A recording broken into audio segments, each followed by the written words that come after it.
سامنا کرنا آپ کو نہ پڑے، مگر کوئی گارنٹی نہیں ہے کہ کب کس کے ساتھ کیا ہو جائے۔ اللہ کرے کہ ایسے حالات آپ کے سامنے نہ پیش آئیں، مگر ایسے حالات اگر سامنے پیش بھی آ جائیں تو خدا کا واسطہ دے کر کے کہتا ہوں کہ زندگی کی آخری سانس تک اپنی زبان پر کلمات کفر نہ لانا، کفریہ بولی نہ لانا، اس لیے کہ اگر موت کا وقت نہیں آیا ہے تو کوئی مار نہیں سکتا، اور موت کا وقت آ گیا ہے تو کوئی بچا نہیں سکتا، مگر زندگی کی آخری سانس تک لا الہ الا اللہ بولتے رہنا، کیونکہ اسی حالت میں اگر مر بھی جاؤ گے تو شہید کہلاؤ گے، اور بچ جاؤ گے تو غازی کہلاؤ گے۔ تکبیر! بلند آواز سے دونوں ہاتھوں کو اٹھا کر کے نعروں کا جواب دے، نعرہ تکبیر، نعرہ رسالت، اصلاح معاشرہ کانفرنس، خطیب ہندوستان علامہ مفتی تبریز عالم صاحب قبلہ بریلی شریف، نعرہ تکبیر، نعرہ رسالت۔ یہ ہمارے علماء بیٹھے، ان کی موجودگی میں آپ کو ایک مسئلہ سمجھا دوں۔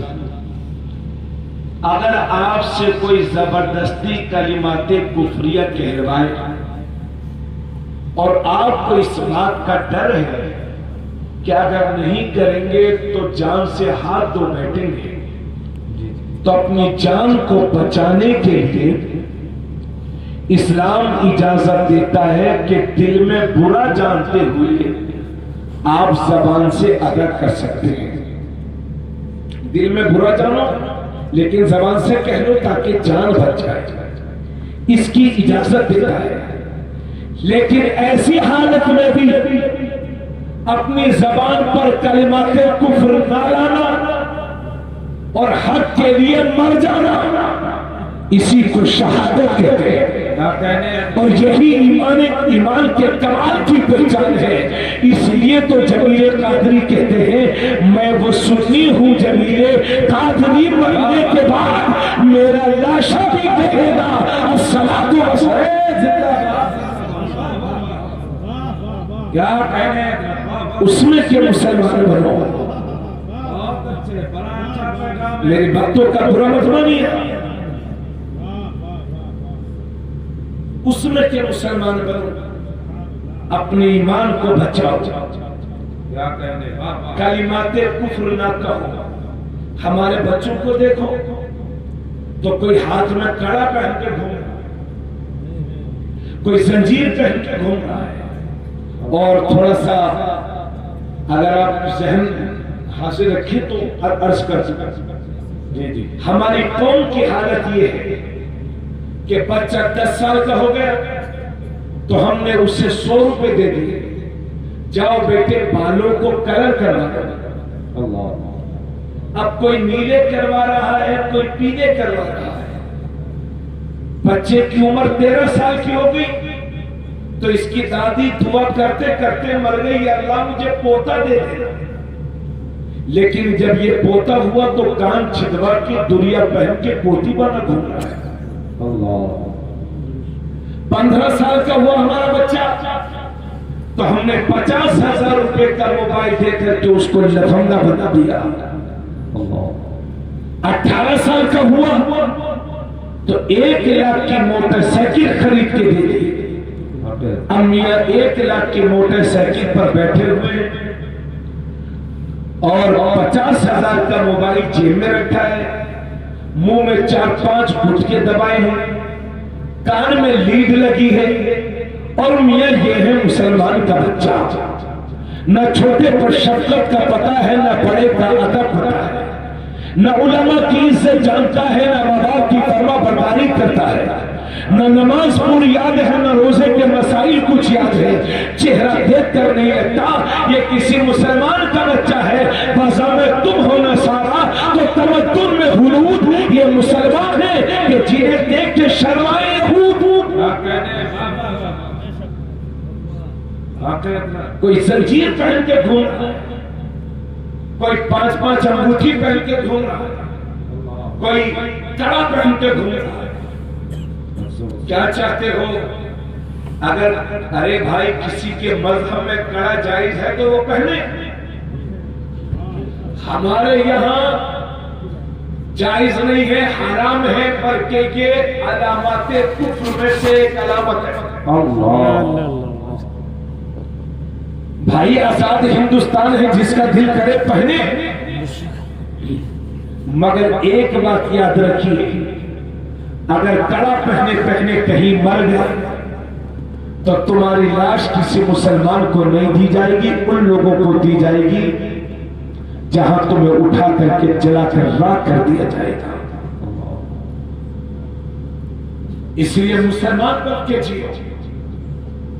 ہمارے علماء اگر مسجد سے کہیں کہ بھائیوں شادیوں میں بینڈ باجا نہیں بجے گا، شادیوں میں وہابیوں کو دعوت نہیں دو گے، شادیوں میں بارات میں عورت نہیں جائیں گے، تو ہماری ہی قوم کے لوگ کہتے ہیں اوہو یہ 5000 امام ہمیں سمجھائے گا، کیا کہنے ہیں، یہ مولوی سمجھائے گا ہمیں، زبردست، ہم دیکھیں گے یہ کتنا بڑا امام ہے۔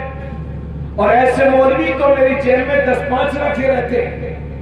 ہمیں تو لفنگوں سیٹھو، مولوی کوئی کرتا پجامے کا نام نہیں ہے، ہر کرتا پجامہ داڑھی والا مولوی نہیں ہوتا، وہ جو 22 تاریخ کو گیا تھا لمبی داڑھی والا کیا وہ مولوی تھا؟ ہر کرتا پجامہ مولوی نہیں ہوتا۔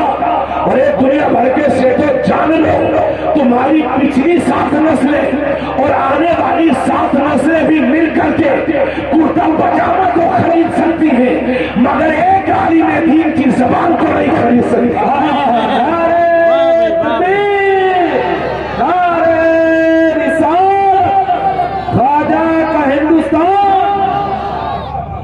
تو میں سیدھا راستہ بتانے کی کوشش کر رہا ہوں، گناہوں سے بچا رہا ہے، اور آپ چلے ہو اپنے علماء کی مخالفت کرنے۔ کیا کہنے حضرت، محرم میں کچھ جگہ ہمارے علماء نے تقریریں کر دی، پبلک کو سمجھایا کہ اس طرح کی حرکتیں نہ کرو۔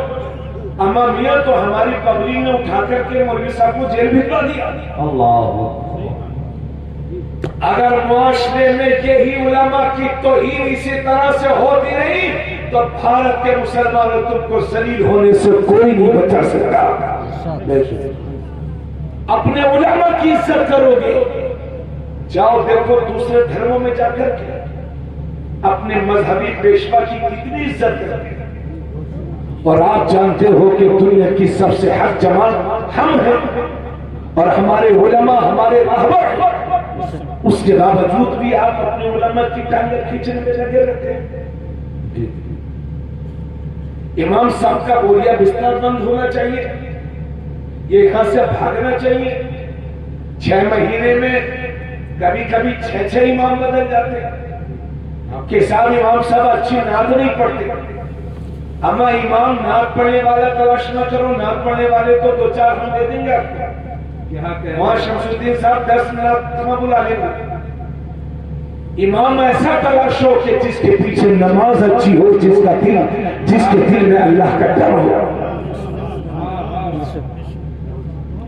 بولے بھائی میں غلط بول رہا ہوں کہ صحیح؟ بڑا اچھا پیغام ہے، بات ہے تو مجھے بہت کرنی ہے، مگر چلیے اب میں کچھ ضروری باتیں آپ سے عرض کر رہا ہوں۔ یہ ہماری ماں بہنیں بیٹھی ہیں اور آپ بھی تشریف فرمائیں۔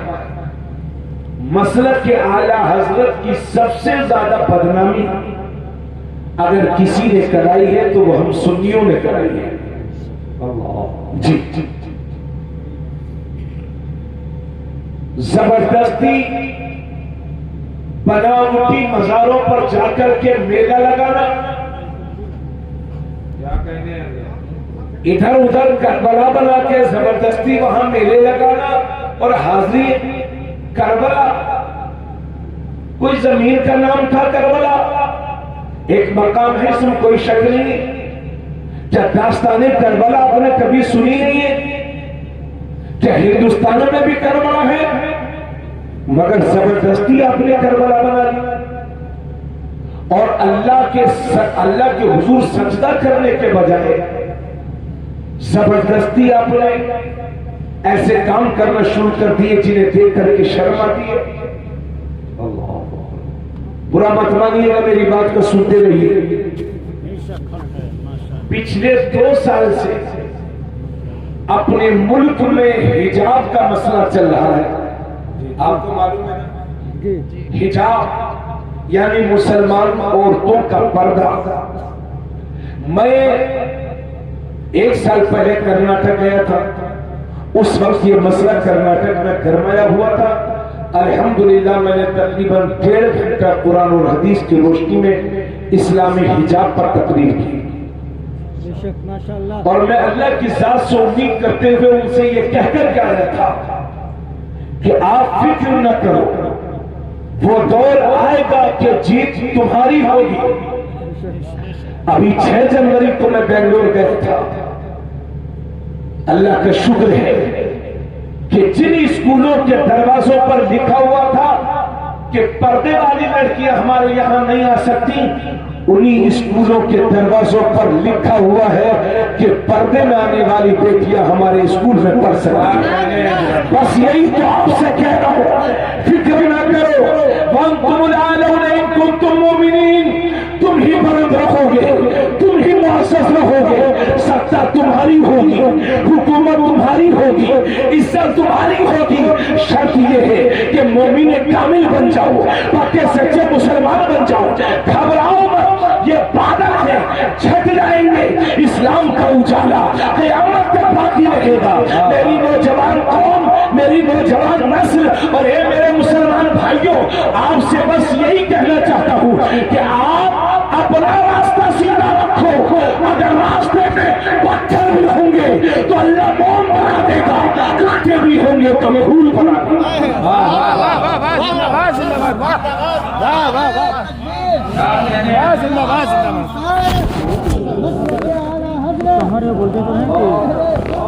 زندہ باد زندہ باد. ایک بات آپ بتائیے، جب حجاب کا میٹر چھیڑا ہوا تھا تو ہماری قوم رو رہی تھی، ارے صاحب مسلمانوں کے ساتھ ظلم ہو رہا ہے. کیا ظلم ہو رہا ہے صاحب؟ کہ صاحب پہلے ہماری مسجد چھینی گئی تھی، 3 طلاق کا میٹر اٹھا دیا گیا، اور صاحب اب ہمارے مزاروں پر حملہ ہو رہا ہے، اور اب صاحب ہمارے حجاب پر مسئلہ ہو رہا ہے. صاحب ہمارے ساتھ اچھا نہیں ہو رہا ہے، ہمارے ساتھ برا ہو رہا ہے. ہم رو رہے تھے.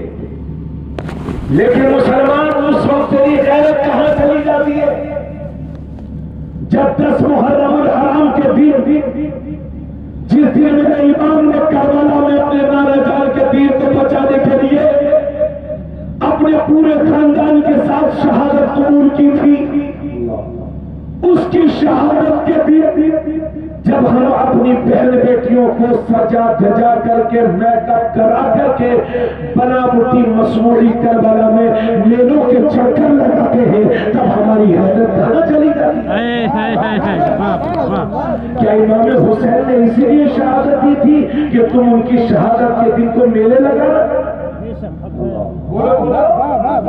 جب کربلا کے میدان میں حضرت سکینہ کے چہرے سے چادر کھینچتی تھی تو ان کی آنکھیں نکل جاتی تھی اور کہتی تھی اللہ فاطمہ کی چادر کی لاج رکھنا.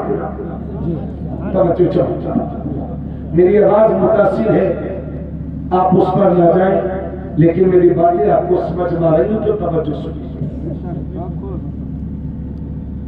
تب ہماری غیرت کہاں چلی جاتی ہے؟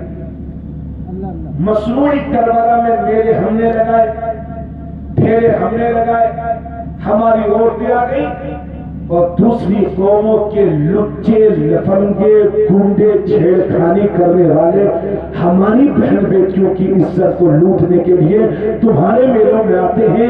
یعنی میدان پلیٹ فارم آپ نے تیار کیا ہے اور دوسری قوموں کے بچے ہماری بہن بیٹیوں کی عزت لوٹنے کے لیے آتے ہیں.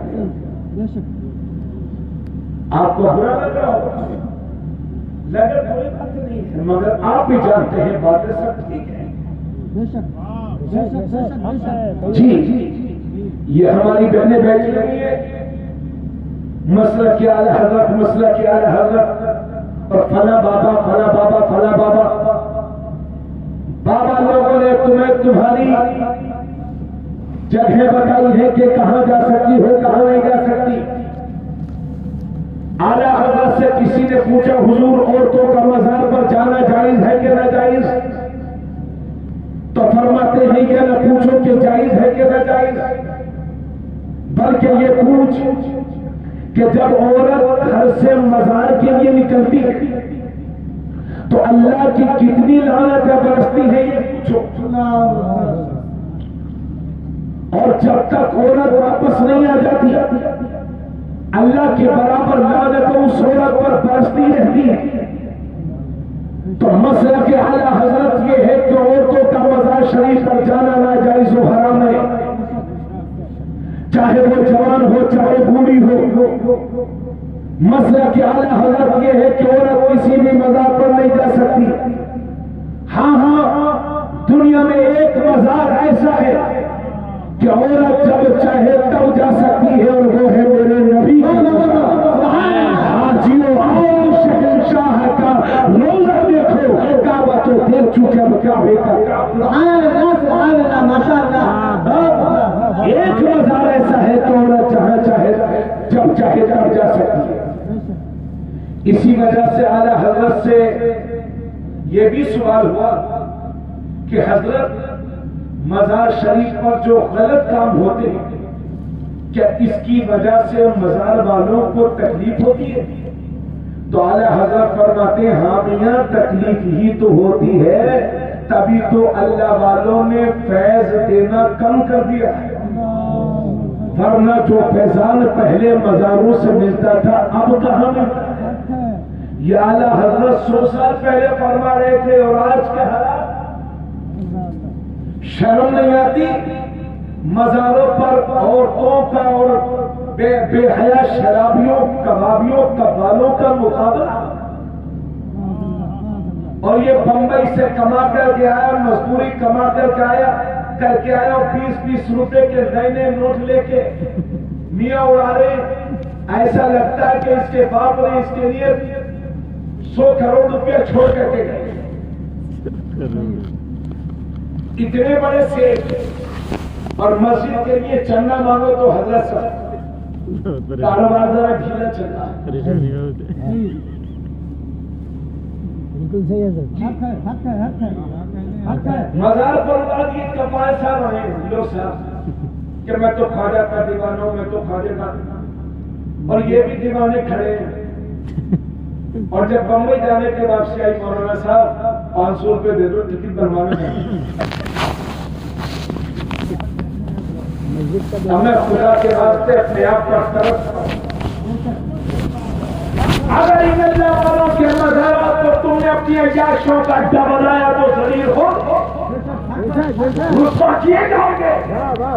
آپ کے علماء آپ کو روکنے کی کوشش کرتے ہیں تو آپ بجائے رکنے کے علماء کی دشمن بن جاتے ہیں۔ کہ صاحب قوالی اجمیر میں نہیں ہوتی ہے، قوالی بہرائچ میں نہیں ہوتی ہے، قوالی دیوا میں نہیں ہوتی ہے۔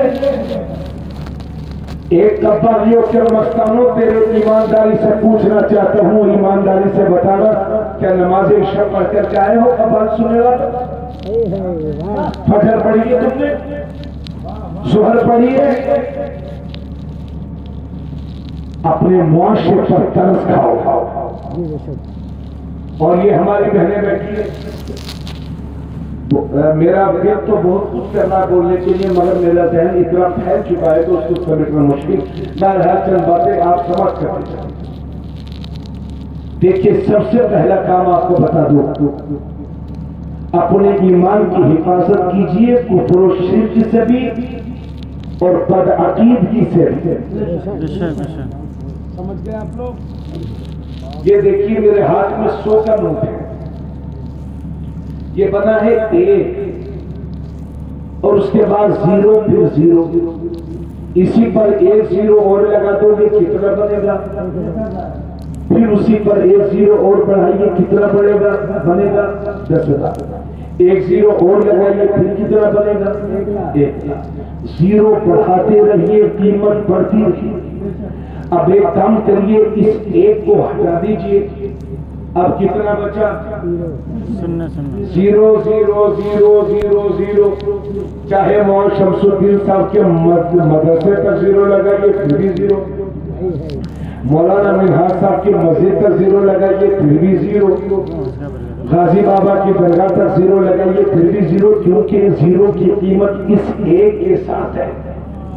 اگر 1 ہے تو 10 ہے، 1 ہے تو 100 ہے، 1 ہے تو 1000 ہے، 1 ہے تو 1,00,000 ہے، 1 ہے تو 10,000۔ اسی چھوٹی سی مثال کے ساتھ یہ بھی سن لو، گویا کہ اسی اکائی کی طرح ہمارا ایمان ہے۔ اگر ایمان ہے تو نماز قبول ہے، اگر ایمان ہے تو روزہ قبول ہے، اگر ایمان ہے تو زکوٰۃ قبول ہے، اگر ایمان ہے تو حج قبول ہے، اگر ایمان ہے تو سب کچھ قبول ہے، ورنہ سب کچھ فضول ہے۔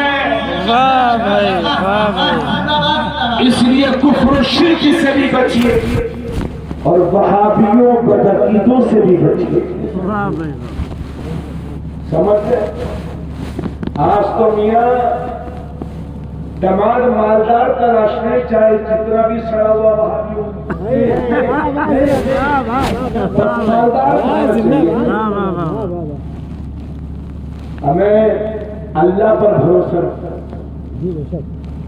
سنی مسلمان کے ساتھ صحیح العقیدہ سنیوں کے گھروں میں اپنے بچوں کی شادی کرو۔ بعض لوگ کہتے ہیں ان کی لڑکی لے لو، کوئی حرج نہیں ہے۔ لڑکی لیں گے تو ظاہر سی بات ہے ایک دن سسر بھی آئیں گے، سالے بھی آئیں گے، پھر ایک دن ایسا ہوگا کہ اسی خاندان سے ایک بولے جائیں گے۔ اب وہابیت سب سے زیادہ جو پھیلی ہے نا وہ رشتہ داریوں کی وجہ سے۔ لوگ رشتہ داری خود کرتے ہیں، اس کے بعد کہتے ہیں یہ مولانا لوگ محنت نہیں کر رہے، وہابیت، یعنی شادیاں کریں آپ اور وہابیت روکے مولانا۔ یہ مولوی لوگ دھیان نہیں دے رہے اس بات پر۔ بچیے وہابیوں کے یہاں سے شادی کرنے سے، وہابیوں کے ساتھ نکاح نہیں ہوتا، صرف اور صرف زنا ہوتا ہے۔ ہر وہابی جو اپنے مولویوں کے عقیدے سے واقف ہے پھر بھی ان کی حمایت کرتا ہے، ایسا وہابی اسلام سے خارج ہے۔ سنیت کو مضبوط کیجیے اور اس کا بھی خیال رکھیے۔ باتیں سمجھ میں آ رہی ہیں؟ جس پر نماز فرض نہیں ہے وہ نماز چھوڑتا نہیں، اور جس پر فرض ہے وہ پڑھتا نہیں۔ اور جتنی مسجدیں شہید ہو رہی ہیں یہ بے نمازیوں کی وجہ سے ہو رہی ہیں۔ یہ جمعے میں زیادہ پہنچ جاتے ہیں تو لگتا ہے مسجد چھوٹی ہے، ورنہ چھوٹی سی مسجد بھی خالی رہتی ہے۔ یہ مسجد بنوایا کرو بے نمازیوں سے، انہی کی وجہ سے مسجد شہید ہوتی ہے۔ نبی کریم صلی اللہ علیہ وسلم نے فرمایا، چلیے ایک بات پہلے اور عرض کر لیں، یہ ہمارے مولانا شمس الدین صاحب ہمارے دوست ہیں، بڑے دیرینہ تعلقات ہیں ہمارے۔ اگر یہ مجھ سے کہیں کہ مولانا صاحب 5 منٹ اس بات کو بول دیجئے پھر بھی میں نہ مانوں، تو پھر کہیں گے حضرت 5 منٹ یہ بول دیجئے پھر بھی میں ان کی بات کو نظر انداز کروں، تو ذرا تیز سخت لب و لہجے میں کہیں گے ارے بھائی مولانا صاحب میں یہ کہہ رہا تھا کہ یہ بھی بول دیجیے، پھر بھی میں نہ سنوں، تو بتاؤ یہ اس سے ناراض ہوں گے کہ نہیں ہوں گے؟ اور ایسے ناراض ہوں گے کہ شاید زندگی میں پھر کبھی راضی ہو سکے۔ اگر یہ مجھ سے 3 بار کہیں میں کہنا نہ مانوں تو یہ مجھ سے ناراض ہو جائے، تو سوچو تو صحیح، میرے رب نے قرآن میں 700 جگہ مختلف صیغوں کے ساتھ نماز کا ذکر کیا ہے، پھر بھی ہم نہ پڑھیں تو رب کی رحمت روٹھے گی کہ رب ناراض ہوگا کہ نہیں؟ آج مسلمانوں کی پریشانیوں کا واحد حل یہ ہے کہ ہم ادھر ادھر جھکنا چھوڑ دیں، ایک رب کے حضور سجدہ کرنے کے عادی ہو جائے تو انشاءاللہ میرے رب تمہیں در بدر جھکنے سے بچائے۔ آج رب کی ناراضگی صرف اس وجہ سے ہے کہ ہم نے اپنے رب کو راضی کرنا چھوڑ دیا ہے۔ اللہ کے نبی صلی اللہ علیہ وسلم فرماتے ہیں، باتیں سمجھ میں نہیں نا؟ نبی فرماتے ہیں اے لوگوں، جب تمہارے بچے 7 برس کے ہو جائیں تو انہیں نماز کا حکم کرو، اور جب تمہارے بچے 10 سال کے ہو جائیں تو انہیں مار مار کر کے نماز پڑھاؤ، اور جب تمہارے بچے 10 سال کے ہو جائیں تو ان کے سونے کے بستر الگ الگ کر دو، یعنی بچوں کی عمر 10 سال ہو جائے تو ان کے سونے کے بستر الگ الگ کر دو، الگ الگ بستروں پر انہیں سلاؤ۔ تو حضور فرماتے ہیں جب تمہارا بچہ 7 برس کا ہو جائے تو اسے نماز کا حکم کرو، اور جب 10 سال کا ہو جائے تو مار مار کر کے نماز پڑھاؤ۔ حالانکہ آپ سب جانتے ہیں کہ 10 سال کے بچے پر نماز فرض نہیں ہوتی، مگر اتنی تاکید کے ساتھ میرے نبی اس لیے حکم دے رہے ہیں تاکہ جب بچہ بالغ ہو جائے تو نماز چھوڑنے کا خیال بھی نہ کر سکے، بچپن سے عادت رہے گی، بعد میں نمازی بنے گا۔ اور اے میری بہن، جس طرح سے مردوں پر نماز فرض ہے، اسی طرح سے بالغ ہونے کے بعد زندگی کی آخری سانس تک جب تک کہ شرائط پائی جائے مردوں پر بھی نماز ضروری ہے، اسی طرح سے عورتوں کے لیے بھی 5 وقت کی نماز ضروری ہے، سوائے ان دنوں کے کہ جن دنوں میں عورتوں کو ماہواری آتی ہے، جسے حیض کا خون کہتے ہیں، جس کی کم سے کم مدت 3 دن ہے اور زیادہ سے زیادہ مدت 10 دن ہے۔ 3 دن سے لے کر کے 10 دن تک جو خون عادی طور پر عادت کے طور پر آتا ہے، ان دنوں میں عورتوں پر نماز معاف ہے۔ اگر 10 دن کے بعد بھی وہ خون آتا ہے تو پھر عورت ہر تازہ وضو کر کے نماز کا اہتمام کرے، کیونکہ وہ حیض کا خون نہیں ہے، وہ بیماری کا خون ہے۔ اور جب عورت کو یہاں بچہ ہوتا ہے اس کے بعد جو خون آتا ہے اسے نفاس کہتے ہیں، جس کی مدت کم سے کم متعین نہیں ہے، زیادہ سے زیادہ 40 دن۔ 40 دن کے بعد جو خون آتا ہے پھر وہ بیماری کا خون ہوتا ہے۔ ان دنوں کو چھوڑ کر کے عورتوں پر بھی نماز فرض ہے۔ اللہ کے نبی صلی اللہ علیہ وسلم نے فرمایا کہ جو صبح صبح بازار کی طرف جاتا ہے تو وہ شیطان کا جھنڈا لے کر کے جاتا ہے، اور جو صبح صبح مسجد کی طرف جاتا ہے تو وہ اللہ کے دین کا جھنڈا لے کر۔ ذرا زور سے بولیے سبحان اللہ۔ اس کا ایکو بند کرو، ایکو بند کرو، باتیں سمجھ میں آ رہی ہیں آپ کو؟ نبی فرماتے ہیں جو صبح صبح بازار کی طرف جاتا ہے تو وہ شیطان کا جھنڈا لے کر کے جاتا ہے، اور جو صبح صبح مسجد کی طرف جاتا ہے تو وہ اللہ کے دین کا جھنڈا لے کر کے جاتا ہے۔ اب آپ کو صبح اٹھنے کے بعد یہ فیصلہ کرنا ہے کہ آپ کو شیطان کا جھنڈا اٹھانا ہے یا پھر اللہ کے دین کا جھنڈا اٹھانا ہے۔ لوگ خامخواہ پڑے رہتے، ارے بھائی صبح میں کوئی کام ہوتا ہے کیا؟ بولو، کوئی کام ہوتا ہے؟ ہاں دیہاتوں میں ایک کام ہوتا ہے کہ کبھی کبھی کھیت میں پانی لگانا رہتا ہے، تو پانی تو ہے ہی، وضو کر لو، یعنی 4 بجے اٹھ کر کے کھیت جائیں گے، پانی لگائیں گے، اور اس کے بعد فصل تیار کریں گے۔ بارش ہوئی، سیلاب آیا، سارے دھان بہ گئے، تو کسان جی آپ نے محنت تو بہت کی تھی، پھر غلہ کیوں نہیں آیا؟ پتا چلا غلہ صرف محنت سے نہیں آتا بلکہ رب کے کرم سے آتا ہے. اگر 4 بجے اٹھ کر کے آپ پانی لگا سکتے ہیں تو وضو کر کے 2 رکعت 4 رکعت نماز اپنے کھیت میں کیوں نہیں پڑھ سکتے؟ کبھی اپنے کھیت میں مصلی بچھا کر کے عبادت کر کر کے اللہ کے حضور دعا کر کے تو دیکھو. ہماری ماں بہنیں صبح 4 بجے اٹھتی ہیں. شمس الدین بھائی تھوڑا سا یہ سادہ گفتگو کر رہے ہیں تاکہ لوگوں کی سمجھ میں آئے. ہماری ماں بہنیں صبح اٹھیں گی 4 بجے 3 بجے. کیا کریں گی؟ بھینسوں کو چارہ دیں گی اور ان کی گندگی اٹھائیں گی.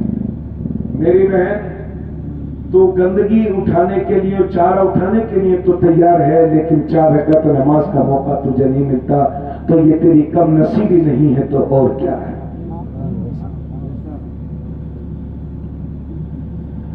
نبی کریم صلی اللہ علیہ وسلم نے حضرت علی سے فرمایا تھا اے علی 3 کاموں میں کبھی دیر مت کرنا.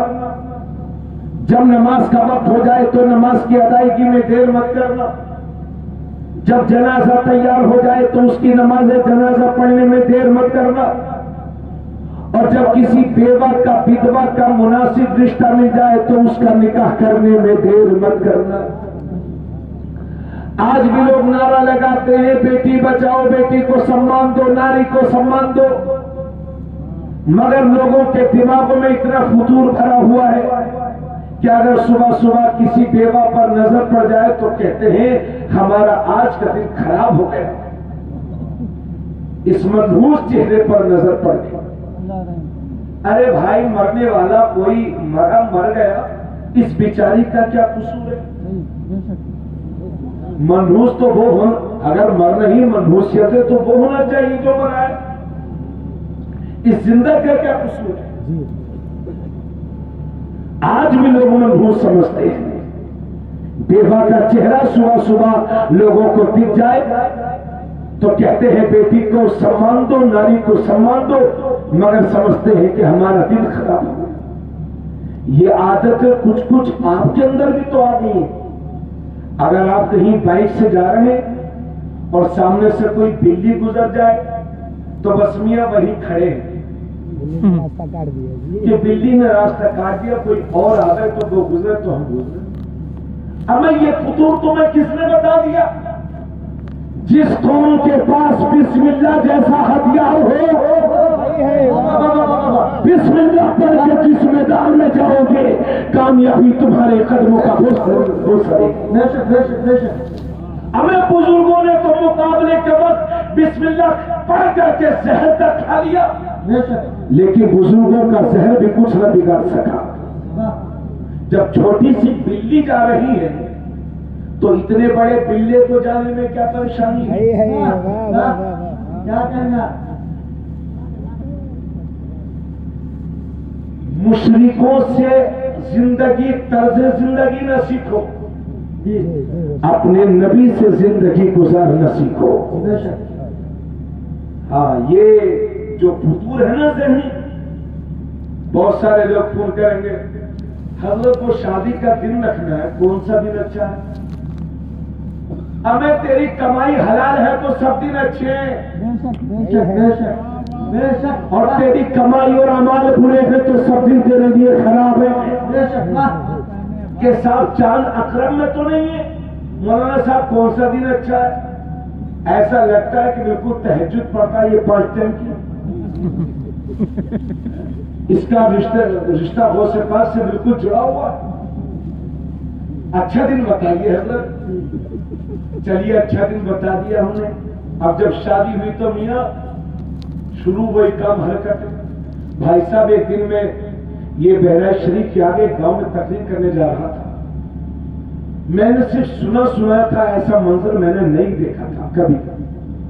میں نے دیکھا کہ چند موٹر سائیکلیں کھڑی ہیں اور ان کی موٹر سائیکل پر جھنڈا لگا ہوا ہے جشن عید میلاد النبی کا. میں سمجھا شاید کچھ ہو رہا ہے. میری نظر اچانک سے پڑی تو 4-5 نوجوان لڑکیاں ناچنے والی مختصر کپڑوں میں بے حیائی کا مظاہرہ کر رہی تھی اور لائن لگا کر کے عورتیں، حالانکہ عورتیں پہلے اس طرح کی حرکتوں سے بچتی تھی، مگر چھوٹے چھوٹے بچوں کو لے کر کے اور مسلمان ٹوپیاں لگا لگا کر کے میاں اس ناچ کو دیکھ رہے تھے۔ یقین جانیے قسم خدا کی کہتا ہوں، مجھے اپنے آپ پر بڑا ترس آیا کہ بیٹے تم کس چیز کے لقمے کھا رہے ہو کہ تمہاری قوم اس حد تک جا چکی ہے اور اتنی برائیوں میں ڈوبی ہوئی ہے۔ اس قوم پر یہ عذاب نازل نہیں ہوگا تو پھر کیا ہوگا؟ ترس کھاؤ اپنے معاشرے پر، اللہ سے ڈر مسلمان۔ ویسے ہی ہماری عزتوں کا جنازہ نکل رہا ہے، چار طرف ہمارے دشمن کھڑے ہوئے ہیں۔ سوچ مسلمان، ہوش میں آ جا، اپنے رب کو راضی کر لے، یہ زندگی دوبارہ نہیں ملے گی۔ اور میں تو ان علماء کی موجودگی میں کہتا ہوں کہ مجھ سے زیادہ دین کی خدمت آپ کر سکتے ہیں، ہم سے زیادہ دین کی خدمت آپ کر سکتے ہیں، چونکہ ہم تو مدرسے سے نکلے مسجد پہنچ گئے، مسجد سے نکلے اپنے گھر پہنچ گئے، اپنے گھر سے اکثر اپنی گاڑی میں بیٹھتے ہیں، مسلمان ڈرائیور لیا اور چلے گئے دیر سے۔ مسلمانوں سے مصافحہ ہوا، مسلمانوں نے کھانا کھلایا، مسلمانوں کے درمیان تقریر کر رہے، مسلمانوں سے سلام دعا کر کے پھر اپنے گھر چلے جائیں گے، پھر مسجد چلے جائیں گے۔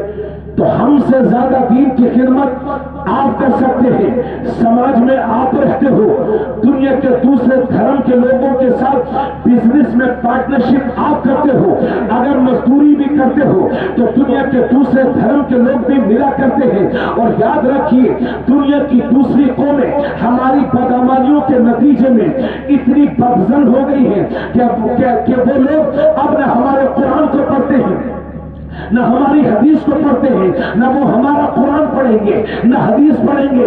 تو ضرورت ہے اس وقت ایسی کہ ہمارے نوجوانوں کو چلتا پھرتا اسلام بننا ہوگا، اسلام کی ترجمانی کرنی ہوگی، ہمیں دوسری قوموں کا اعتماد حاصل کرنا ہوگا۔ اگر ہمارے پڑوس میں کوئی غیر مسلم رہتا ہے تو اسے چڑھانے کا کام نہ کرو، بلکہ اس کے ساتھ ایسا کردار اپناؤ کہ وہ بھی تمہارے نبی کی سیرت پڑھنے پر مجبور ہو جائے۔ ایسے سچے پکے مسلمان بن جاؤ کہ جب بولو تو سچ بولو، نماز کا وقت ہو جائے تو دنیا کے سارے کام چھوڑ کر کے مسجد کا راستہ لے لو، تاکہ دنیا کو پتہ چل جائے اسلام میں نماز کتنی ضروری ہے۔ جب تولو تو پورا تولو، اگر کوئی 1 کلو چینی لینے آیا ہے تو 950 گرام دے کر کے اور 50 گرام بچا کر کے تم کروڑ پتی تو نہیں ہو سکتے، مگر تمہارا سارا رزق حرام ضرور ہو سکتا ہے۔ اس لیے ایک زمانہ وہ تھا کہ لوگ داڑھی والوں سے سونا خریدتے تھے، کیونکہ ان کا یقین تھا یہ داڑھی والا ہے، یہ کم نہیں تولے گا۔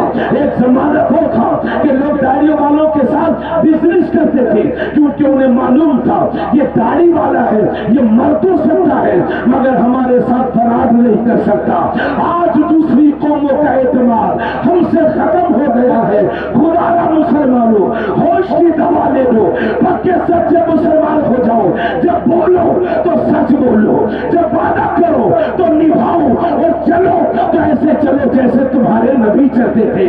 نشے سے، شراب سے اتنی دور ہو جاؤ کہ دوسری قوم کی مائیں اپنے بچوں سے کہیں کہ بیٹے کسی مسلمان کے بچے سے دوستی کر لے تاکہ تیری شراب کی عادت چھوٹ جائے۔ ایسے مسلمان بنو، چلو تو نبی کی سنت کے مطابق، پیو تو نبی کی سنت کے مطابق، بولو تو نبی کی سنت کے مطابق، تاکہ دنیا یہ کہنے پر مجبور ہو جائے کہ جب نبی کا غلام ایسا ہے تو اس غلام کا ایمان نعرہ تکبیر، نعرہ رسالت، مسلک اعلیٰ حضرت علماء اہل سنت، ماشاءاللہ سبحان اللہ، زندہ باد زندہ باد۔ یہ زندگی بار بار نہیں ملے گی۔ آپ سمجھتے ہو کہ 11ویں شریف کر لی اور غوث پاک جنت میں لے کے جائیں گے؟ غازی بابا کی چادر چڑھا دو، غازی بابا لے جائیں گے، وہ لے تو جائیں گے، سب کو لے جائیں گے، اللہ کے نیک بندے، مگر جانی والے شکلیں تو بنا لو۔ غوث پاک کے بارے میں آپ نے سنا نہیں؟ شیخ سعدی نے اس کو نقل کیا ہے، فرماتے ہیں کہ جب غوث پاک حج کرنے گئے تو کنکریوں پر سر رکھ کر کے عرض کر رہے تھے، رو رو کر کے، اے اللہ مجھے بخش دے، اے اللہ مجھے بخش دے۔ اتنا رو رہے تھے کہ جو دوسرے لوگ طواف کر رہے تھے ان کو خیال آیا اور وہ کہنے لگے مولا تو اپنے اس بندے کو بخش دے۔ ایک آدمی غوث پاک کے قریب میں کھڑا تھا اور وہ کہہ رہا تھا اے اللہ اس بندے کو بخش دے، اس بندے کو بخش دے۔ تھوڑی دیر کے بعد وہ انسان اٹھ کر کے وہاں سے چلا جاتا ہے۔ جب وہ آدمی ان کے چہرے کی طرف دیکھتا ہے تو وہ کوئی عام انسان نہیں بلکہ غوث اعظم شیخ عبد القادر جیلانی تھے۔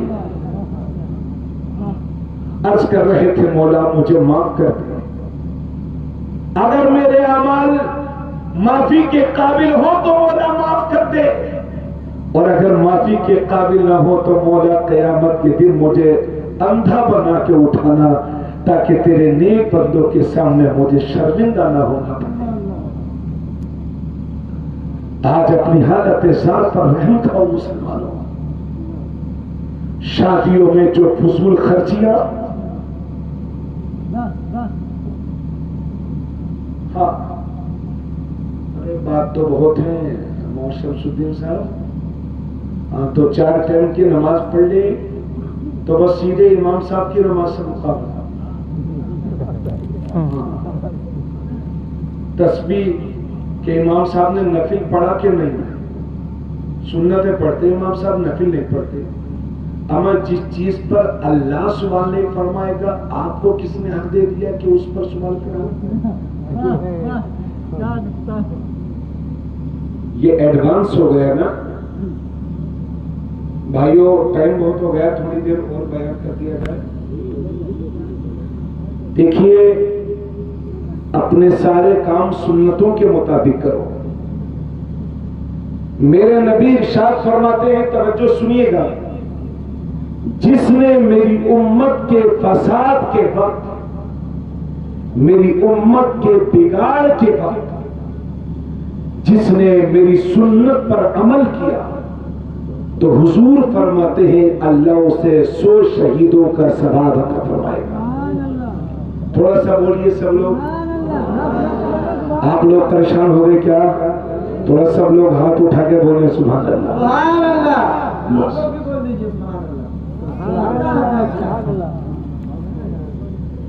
چچا ہاں میں سمجھ رہا ہوں، آپ تشریف لے جائیں، آ جائیے تھوڑی دیر۔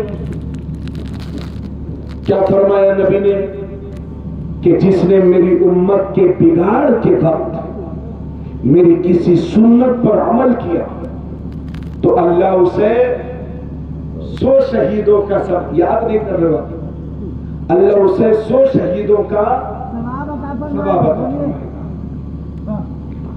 تو حضور کی سنتیں تو بہت ہیں، مگر آج کے دور میں جس سنت میں سب سے زیادہ ثواب ہے وہ ہے چہرے پر داڑھی شریف رکھنا۔ جی مگر ہائے افسوس ہم خود ہی نبی کی سنت کا مذاق اڑاتے ہیں۔ اگر کسی دیندار لڑکے نے داڑھی رکھ لی تو سب سے پہلے اس کی ماں کہتی ہے ارے بیٹے ابھی تیری داڑھی رکھنے کی عمر تھوڑی ہوئی ہے۔ بیوی بھی کچھ کہتی ہے مگر شوہر ڈانٹ ڈپٹ کے اس کو چپ کر دیتا ہے۔ رشتہ دار کہتے ہیں لگتا ہے داڑھی رکھ لی ہے کوئی مزار گھیر کے بیٹھے گا۔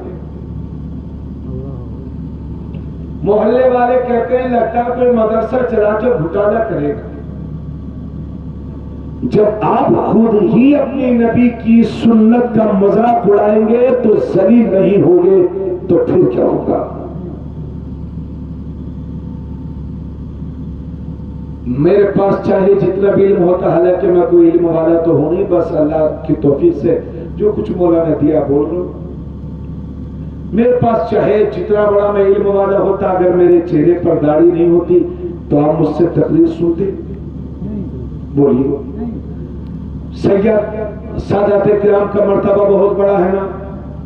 رات میں بھی رودولی شریف میں ایک سید صاحب بیٹھے ہوئے تھے، ان کے سامنے میں نے یہ بات کہی کہ سید صاحب اگر کوئی ہے معاذ اللہ، مطلب ان کے بارے میں بدگمانی نہیں کرنا چاہیے، لیکن ایسا ہوتا ہے اگر کوئی سید صاحب ہیں اور ان کے چہرے پر داڑھی نہیں ہے اور دوسری طرف کوئی فقیر ذات کے ہیں مگر عالم دین ہے، داڑھی والے ہیں، تو آپ کس کے پیچھے نماز پڑھیں گے؟ عالم دین کے پیچھے. حضرت یہ علم جو ہے یہ اسے بھی چھپا لیتی ہے، کاسائے گدائی کو. ہاں علم تو بہت عیبوں کو چھپاتا ہے، حالانکہ یہ فقیر، یہ امیر اور یہ خان صاحب اور یہ پٹھان صاحب اور یہ شیخ صاحب اور یہ انصاری صاحب، یہ سب یہی ہیں. قبر میں نہ پوچھا جائے گا، نہ حشر میں پوچھا جائے گا. قبر میں یہ پوچھا جائے گا نمازیں کتنی پڑھی تھی یہ بتاؤ. جی یہاں جتنی آفت مچانی ہو مچا لو. اب تو کچھ حالات سدھر بھی رہے ہیں، ورنہ ابھی 10-20 سال پہلے تو صاحب بس آدمی یہ پوچھتا تھا کس برادری سے. ایک جگہ یہ 15 سال کے بعد بتا رہا ہوں، میں پڑھتا تھا ایک جگہ میرا شریف پڑھنے گیا، صبح ایک ٹریکٹر آ رہا تھا، میں کہا بھائی روک لے. میں ٹریکٹر پہ بیٹھ گیا تو بٹھا کے جانا ہے مولانا صاحب حافظ کی ہیں، چھوٹا تھا میں اس وقت. تو مجھ سے کہہ رہے وہ آپ کس برادری سے ہیں؟ تو میں نے کہا بھائی میں ایمان والی برادری سے. تو یہ سنت ہے حضور کی، سارے ولیوں کی سنت ہے، سارے نبیوں کی سنت ہے. اگر کوئی داڑھی رکھ لے گا تو سو شہیدوں کا ثواب. اصل میں وجہ یہ ہے کہ مجاہد ایک بار میدان میں اترا، تلوار چلی، گیا جنت میں، مگر یہ کبھی ادھر سے زبان کے تیر کھا رہا ہے، کبھی ادھر سے، کبھی ادھر سے لان تان، کبھی ادھر سے لان تان. یاد رکھیے تلواروں کے زخم بھر جاتے ہیں لیکن زبان سے نکلے ہوئے جملوں کے زخم نہیں بھرتے. اس لیے اللہ نے نبی کی سنت کو زندہ کرنے والے کے لیے 100 شہیدوں کا ثواب رکھا ہے، کیونکہ وہ تانے برداشت کرتا ہے. تو نبی فرماتے ہیں جس نے میری امت کے فساد بگاڑ کے وقت میری کسی سنت پر عمل کیا تو اللہ اسے 100 شہیدوں کا ثواب عطا فرمائے گا، 100 شہیدوں کا. اور دوسری حدیث میں یہ بھی آقا نے فرمایا کہ جس نے میری سنت کو زندہ کیا گویا کہ اس نے مجھے زندہ کیا، اور جس نے مجھے زندہ کیا قیامت کے دن جنت میں وہ میرے ساتھ ہوگا.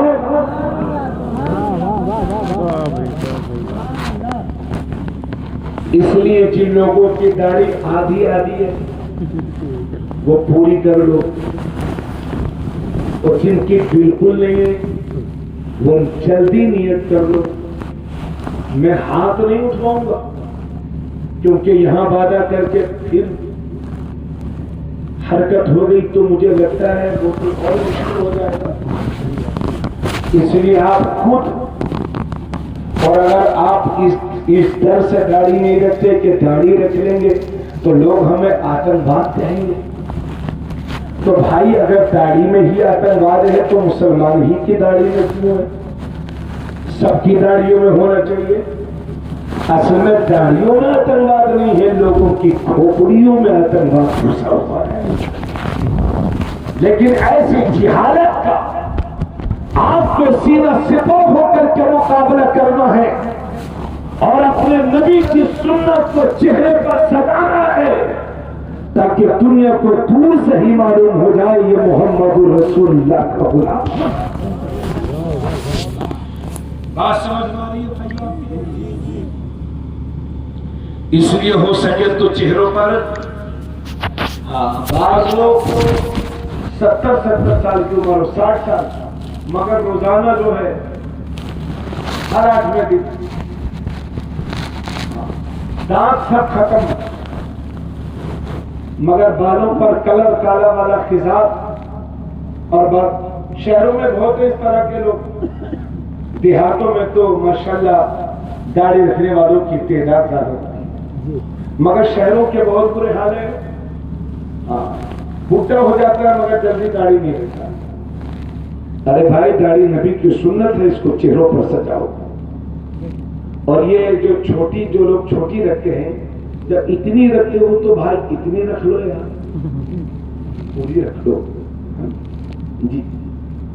اور قابلیت اتنی کہ کبھی کبھی مسجد میں کوشش کرتے ہیں داڑھی نہیں کہ اذان ہم پڑھ دیں، اور امام صاحب نے منع کیا کہ آپ اذان نہیں پڑھو گے. کیوں؟ آپ کی داڑھی نہیں، تو بس امام صاحب کے دشمن. اپنی غلطی کو دیکھنے کے لیے تیار نہیں ہے آدمی. اللہ رحم فرمائے. تو نماز 5 ٹائم کی پڑھیں گے انشاءاللہ. کہیے انشاءاللہ. روز محشر کے جا گداز بود، اولی پرسش نماز بود. قیامت کے دن جب جان پگھلتی ہوگی تو سب سے پہلا سوال نماز کے بارے میں ہوگا. آپ فجر کے وقت کوئی کام نہیں کرتے، خالی رہتے ہیں. شیطان آپ کو کہتا سو جا سو جا. ٹھوکر ماریے، کھڑے ہوئیے، وضو کریے، نماز پڑھیے. نماز پڑھ کے تو دیکھو کتنا سکون ملے گا. اور اگر فجر سے لے کر ظہر تک کچھ نہیں کما پائے تو ظہر چھوڑ کر کے کیا کروڑپتی ہو جائیں گے؟ عصر میں کتنا وقت لگتا ہے، مغرب میں کتنا وقت لگتا ہے، عشاء میں کون سا کام رہتا ہے آپ کو؟ اس لیے میرے دوست نماز کی عادتیں ڈالو. ذہن حاضر ہے نا؟ اور اپنے گھروں میں پردے کا اہتمام کرو. اپنی بہن بیٹیوں کو پردے کی تاکید کرو. میری پوری تقریریں یوٹیوب پر پردے اور حجاب کے حوالے سے بہت ہیں، آپ سن سکتے ہیں. لیکن صرف یہاں پر اتنا کہوں گا کہ پردے کا اہتمام کرو. ٹھیک ہے؟ اپنے گھروں میں پردے کا اہتمام کرو. خاص طور سے ہمارے دیہاتوں میں آدمی اپنی عورت کو، بیوی کو کھیتوں پہ لے جاتے ہیں کام کروانے کے لیے. اور گاؤں میں بھی بہت شوق ہوتا ہے عورتوں کو ٹولی بنا بنا کے مزدوری کرنے جائیں گے. میری بہن، غریبی بری چیز نہیں ہے، بے صبری بری چیز ہے.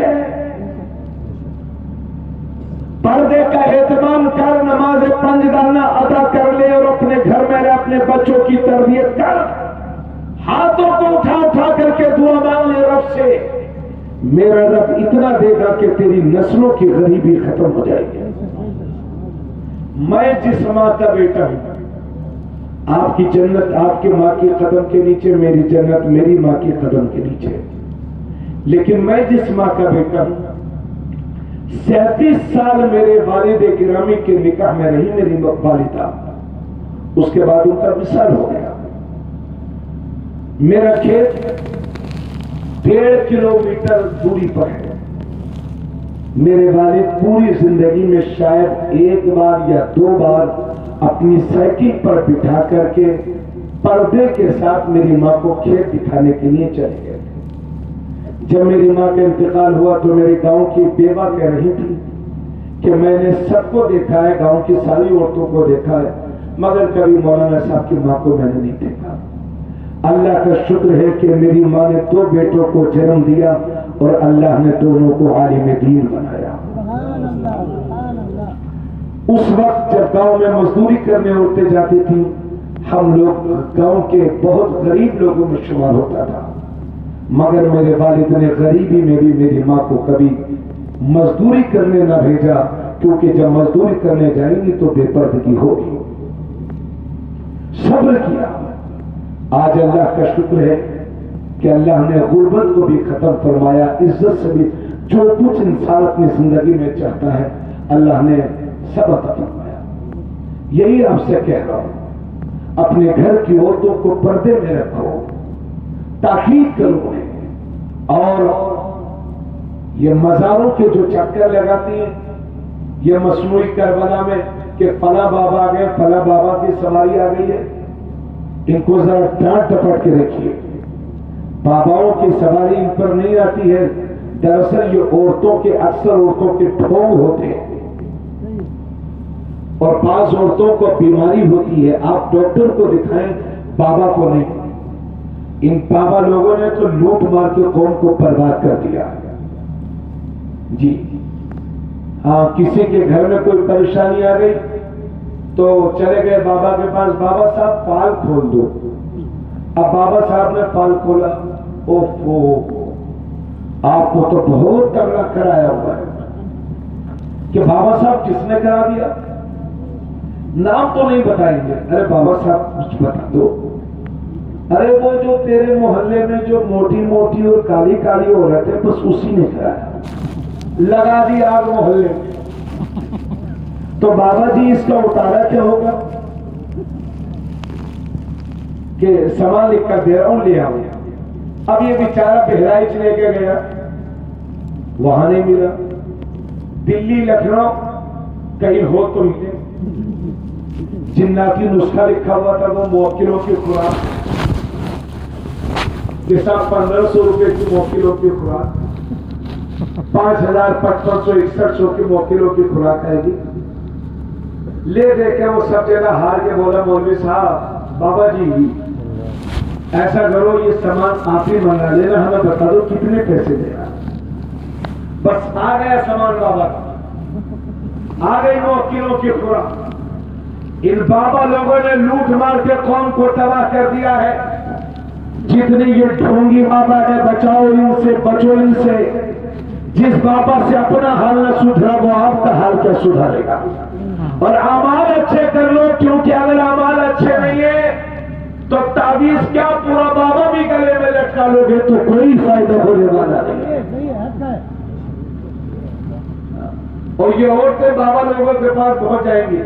اگر طبیعت خراب ہوئی تو ڈاکٹر کے پاس بعد میں، بابا کے پاس پہلے. کتنے لوگوں نے تو بابا گیری کے چکر میں اپنے بچوں کو ہی مار دیا، صحیح وقت پر علاج نہیں کروا پائے. یہ جتنے ڈھونگی بابا ہیں نا کہ اتنے کا ہے گا نسخہ، اتنے کا ہے گا، ان سے بچو. بزرگوں نے لکھا ہے اگر کسی گھر میں جادو ہو جائے یا بے برکتی ہو جائے یا نظر بد لگ جائے تو بزرگ کہتے ہیں اسے چاہیے کہ اپنے گھر میں ختم قادریہ کرا لیا کرے. اللہ ختم قادریہ کی برکت سے جادو ٹونا بری نظر کو ختم فرما دیتا ہے. مولانا شمس الدین صاحب ہر علاقے میں بابا ہیں، اور اتنی کمائیاں ہیں ان باباؤں کی کہ مت پوچھیے. بابا لوگوں کو بھی ہم ہی لوگوں نے مالدار کیا. بچوں بھائی، بابا گیری کے چکر میں مت پڑو، اعمال اچھے کرو. نماز پڑھو، سچ بولو، جھوٹ مت بولو. اور ایک بات آپ کو سمجھا دوں صاف ستھرے لفظوں میں، آپ میرے دینی بھائی ہو، میں آپ کو چڑھانے کے لیے نہیں آیا ہوں یہاں.